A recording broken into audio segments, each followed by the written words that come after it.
Well, after the overwhelming number of responses in my last Dark Souls playthrough, I've decided to play through again and run through the game as a melee character this time, because running through as a sorcerer was not that interesting.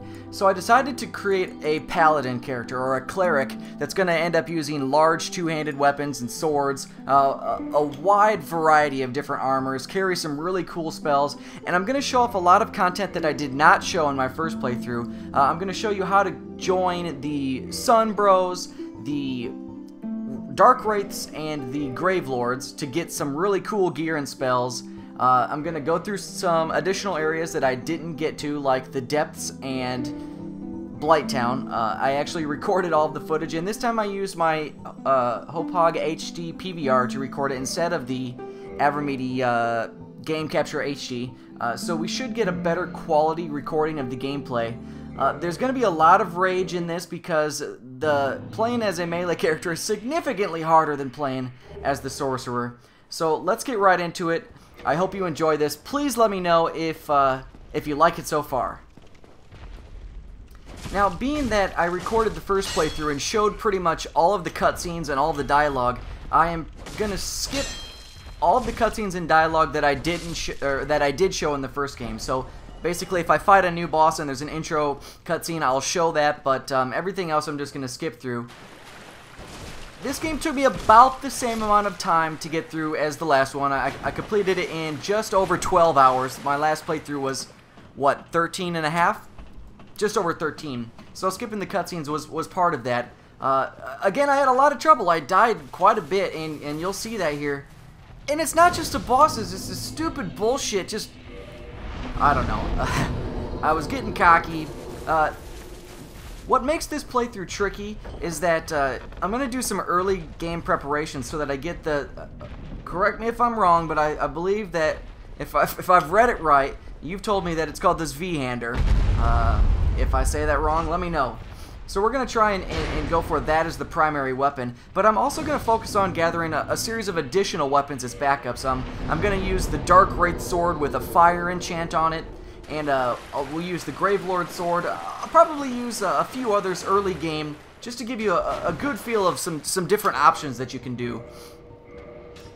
Overall, I actually had a lot of fun playing this character, and I hope you guys enjoy it.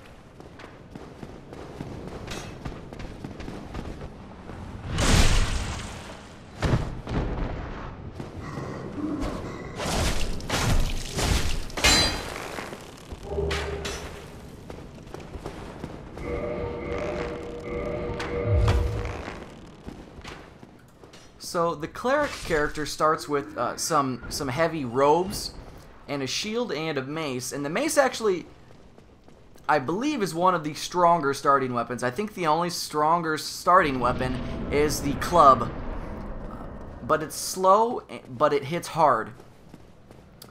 The priest also starts with a heal spell, but they don't get a talisman right away. That's the item required to cast the spells, and we're going to use that in my off right hand, or I'm sorry, as my alternate weapon on my main hand for most of the game, until later when I want to start wielding two weapons at once. Regrettably, when thou you know, playing as a cleric is actually kind of fun because the heal spell, while it takes a while to cast the spell, it's essentially giving you 5 extra Estus flasks. You can't really use it in combat, but you can use it between combat, which lets you have your flasks for combat. What's also nice about the heal spells is when you're doing PvP matches, or even when you're going to help other players, you can cast heal spells, whereas you cannot use Estus flasks to heal yourself. Now again, I don't have an internet connection to my home, so I can't show off any PvP in this playthrough, or any cooperation, which is unfortunate because when you join the Sunlight Brotherhood, that's kind of what they're for. Regardless, I show you how to join it, how to get the lightning spell, so at least you see what it's like to join the Sunlight Brotherhood. Now I'm told I'm supposed to have internet connection this week. I know I was told it last time too. We'll see. If I do, after this playthrough, maybe I'll show off all of my characters. I know at the end of this playthrough I show off all of my characters that I have. I think I have 9 saved on my account so far. And maybe I'll let you guys pick one that you'd like to see in some PvP matches, and maybe I'll try and go and see if I can't record some of that footage. Regardless, here's the first boss in the Undead Asylum. I kind of just flew this because it's you know, really easy. Just totally messed this dude up. The cleric's a really fun character.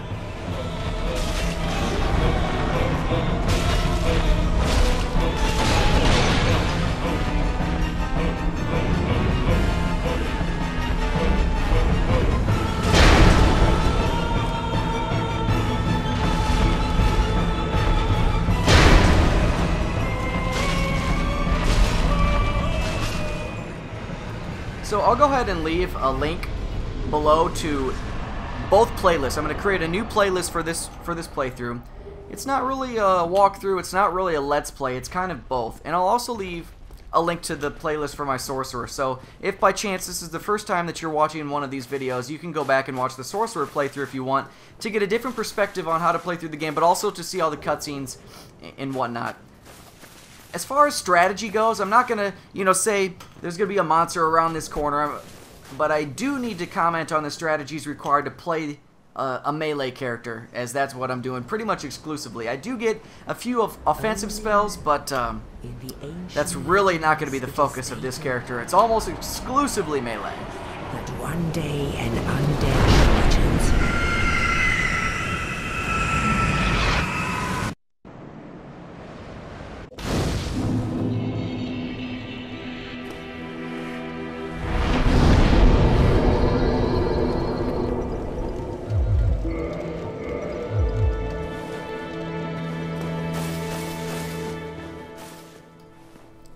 So like in my Sorcerer playthrough, the first thing I'm going to do is run around for my early game preparations. I'm going to run around to the Firelink Shrine and pick up all of the items, and then I'm going to go down into the new Londo Ruins and get the what the hell is that called? Firekeeper Soul to buff my Estus Flask to +1 right away.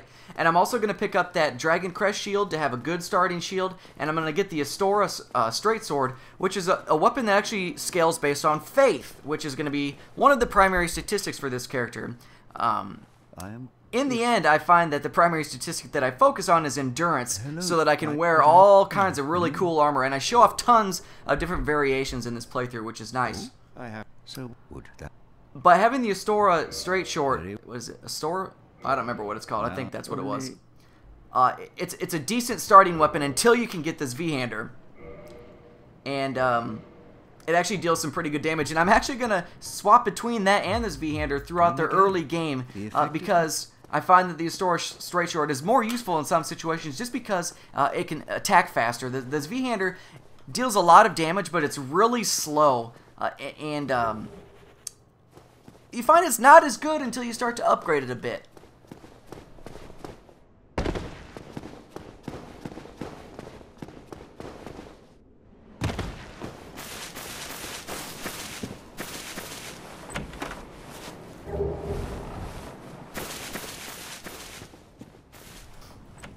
So I got all these items in my first playthrough.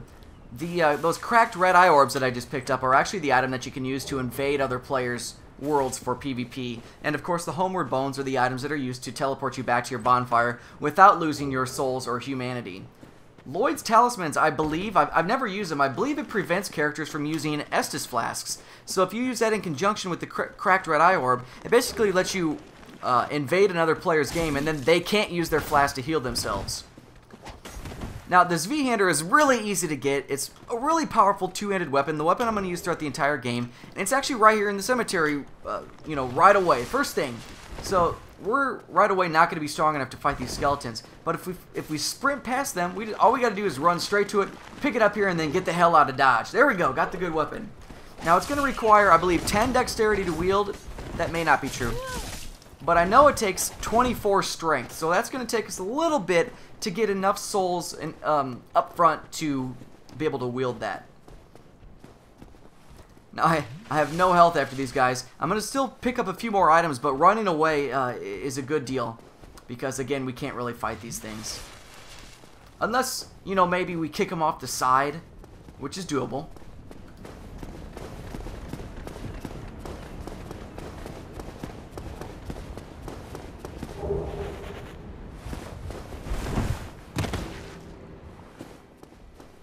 Also, if any of you follow my primary YouTube channel, youtube.com/ZeitgeistReview, I started Reckoning Kingdoms of Amalur on the PlayStation 3 this past week. I'm not that far into it because I had a lot going on this weekend. I had some family in town and whatnot. But you can expect a full review for that. I'm hoping by Friday, but that may or may not be true. I hear it's a long game. It kind of reminds me of like a single-player WoW, which is kind of neat, I guess. That may piss some people off. I'm not entirely sure. But again, it's youtube.com/ZeitgeistReview, and check that out if you're interested in seeing a review of that game. I considered doing a playthrough of Reckoning, but you know, being that game could take so long and I don't know anything about it, whereas Dark Souls I know all kinds of stupid bullshit, I decided to do this playthrough a second time.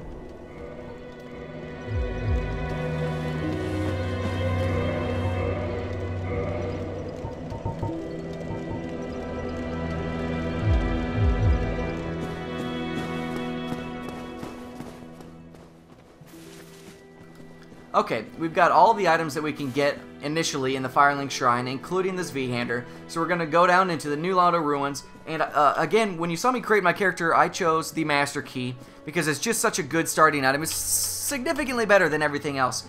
But the primary benefit is it lets us unlock a door in the new Londo Ruins that, one, gives us a large, some form of a large soul, which lets us, it's pretty much a free level right away.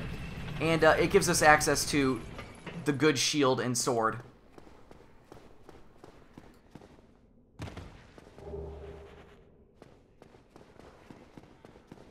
Now, my last playthrough, you know, we went down into Blighttown first to get the Crimson armor set, which was the first time for me, and I thought that was really cool. We're not going to do that this time. I don't need the Crimson armor set because I'm going to be focusing on more heavy armor anyway. So that'll just... well, we just won't do that.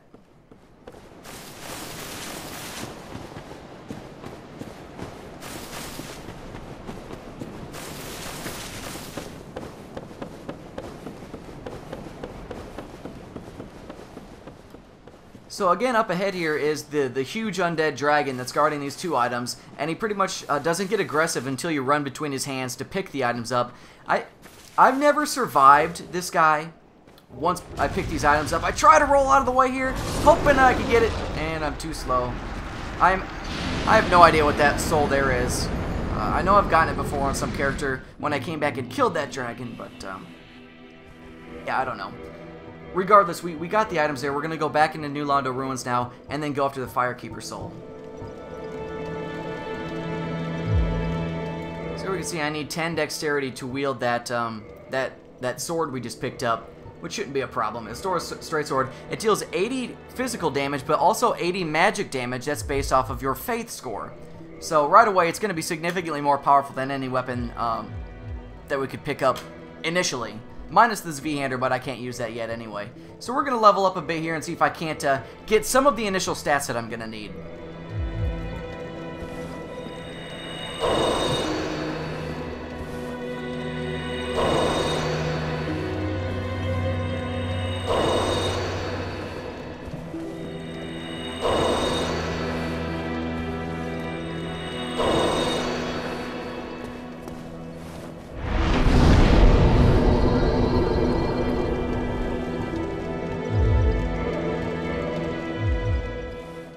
Thankfully, when you're such low level like this, it doesn't take a lot of souls to level up. But with that, you know, like I said before, you really need to play through the game one time to really get the basic mechanics of the game, and then on your second playthrough, you can really plan out how to build your character properly by choosing what weapons that you're going to want to use end game, because that's going to have a big impact on how you choose your first stats.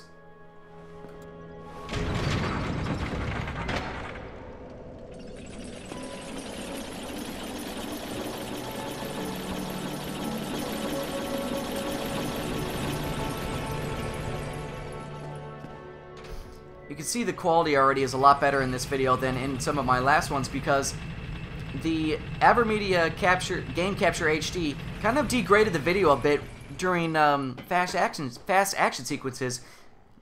such as simply turning the camera sometimes, and you don't get that with the Hopog or Hopog HD PVR. I have no idea how to say that. Fucking foreign words. You know, it's funny, a lot of people in our League of Legends videos ask what servers we play on, and to me it just seems obvious that we're North American based on our accent. I don't think that I sound European by any means. Do I? There's no way. So I thought that was kind of interesting to get those comments. Now here's a transient curse, and I've got this Astora straight sword, and I'm gonna try and see if it hurts the ghosts. And I believe it doesn't. It's not divine weapons that you need to hurt these. The divine weapons hurt the skeletons in the catacombs, and this is a divine weapon by default. But it's cursed weapons that you need to be able to hurt these ghosts. But I'm also going to try and use this transient curse to go in and see if maybe I might be able to kill him, because this sword is a little more powerful than anything that I would have had previously. I'm going to find it's still going to be kind of a bitch. Not going to work. We're going to run by him. Too much effort.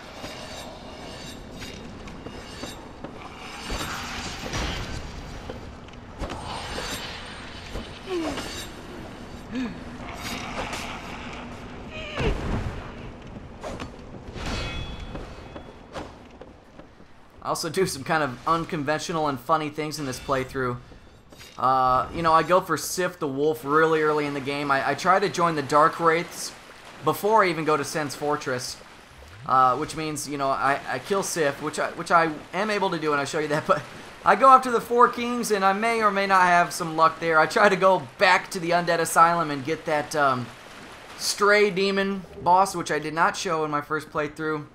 And I may or may not have some early game luck with that. Oh, owned like a bitch. So regardless, you might see me rage a bit, but I don't know. I think that this playthrough is actually going to be quite a bit more entertaining than my Sorcerer game.